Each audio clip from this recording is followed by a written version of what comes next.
Dibdib ang taas ng baha sa isang subdivision sa Barangay Tigato.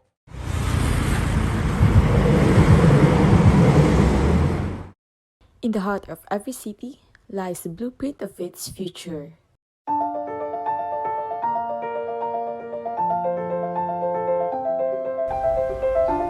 But what happens when the blueprint is flawed?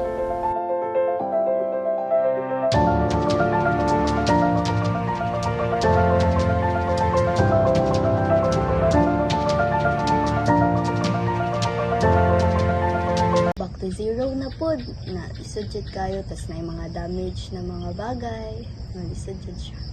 Para sa mga future mag-develop og subdivision kay consider ninyo og maayo ba siya sa mga magpuyo or kanang duulunan ba og mga disasters like kanang pagbaha. As engineers, we hold the power to shape cities for the better. Join us in advocating for responsible urban development. Together, we can build sustainable cities and communities for generations to come. Maayong pagplano, Syudad Molambo.